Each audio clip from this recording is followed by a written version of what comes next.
नमस्कार, आप लाइव बिहार देख रहे हैं। मैं हूं राज मोहन तिवारी। लोकसभा चुनाव 2024 सर पर है, लेकिन उससे पहले मकर संक्रांति के मौके पर बिहार की राजनीति में आपको बहुत कुछ देखने को मिलने वाला है, क्योंकि बिहार की सियासत में ये दही चूड़े का भोज कई नए राजनीतिक कहानी लिख जाता है, कई राजनीतिक समीकरण साधे जाते हैं और इसके बाद कई तरह के बदलाव भी देखने को मिलते आए हैं। तो इस बार 2024 के साल में भी ऐसा ही कुछ आपको देखने को मिल सकता है, क्योंकि एक तरफ इंडी गठबंधन है जिसमें सीट शेयरिंग को लेकर नेता एक दूसरे पर जमकर वार और पलटवार कर रहे हैं, तो वहीं दूसरी तरफ एनडीए खेमे में भी अब तक सीट शेयरिंग को लेकर कुछ भी फाइनल नहीं हो पाया है। लेकिन दही चूड़े के भोज के जरिए नए राजनीतिक समीकरण साधने की कोशिश खूब की जाती है और इस बार मकर संक्रांति के मौके पर एक तरफ राष्ट्रीय लोक जनशक्ति पार्टी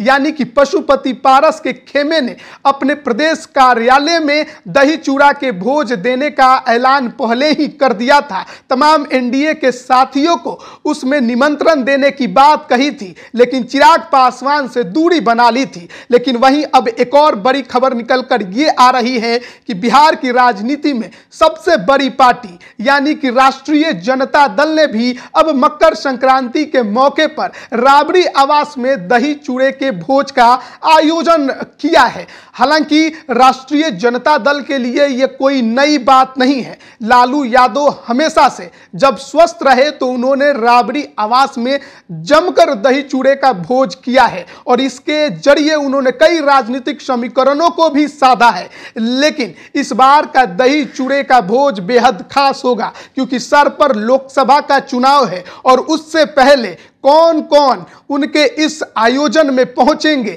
इस पर सबकी नजरें टिकी हुई होंगी। क्योंकि एक तरफ राबड़ी आवास में इंडी गठबंधन के नेताओं का जमावड़ा लगेगा, तो साथ ही यह भी देखने को मिलेगा कि क्या विरोधी खेमे के नेता भी आ रहे हैं या फिर नहीं, पप्पू यादव पहुंचते हैं या नहीं। और नीतीश कुमार जो हाल के समय में लालू यादव, तेजस्वी यादव से नाराज होने की बात कही जा रही है, वो नाराजगी खत्म होती है कि नहीं।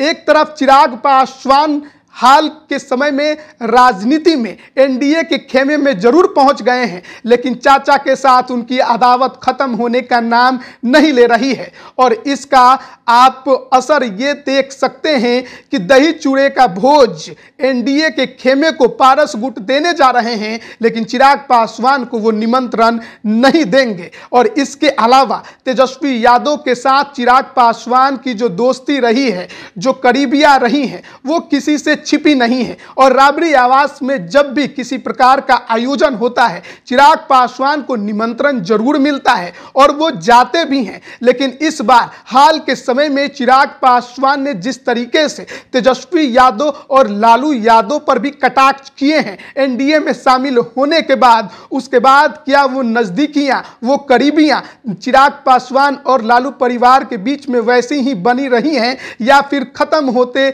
जा रही हैं, इसका भी असर देखने को मिलेगा जब राबड़ी आवास में आयोजन होगा और चिराग पासवान को निमंत्रण जाता है या नहीं जाता है। चिराग पासवान निमंत्रण मिलने के बाद आते हैं या नहीं आते हैं, यह देखने वाली बात होगी। लेकिन साथ ही साथ इंडी गठबंधन में सीट शेयरिंग को लेकर जिस तरीके का झमेला खड़ा हुआ है, उसके बाद से भी इंडी गठबंधन में कई तरह के चर्चाएं की जा रही हैं। नीतीश कुमार प्रेशर पॉलिटिक्स कर रहे हैं। 16 सीट, कोई नेता कह रहा है 17 सीट, लगातार ये दावे किए जा रहे हैं। राजद कुछ भी खुलकर बोलने को तैयार नहीं है और जब ये राबड़ी आवास में आयोजन होगा तो सब कुछ साफ भी हो जाएगा कि क्या सचमुच इंडी गठबंधन में घमासान है या फिर वो घमासान अब खत्म होगा और नेता एक मंच पर बैठकर सीट शेयरिंग का मामला सुलझा लेंगे। लेकिन दूसरी तरफ पशुपति पारस के खेमे में भी यही हलचल है। एनडीए कितनी सीटें उनको देगा, कितनी नहीं देगा।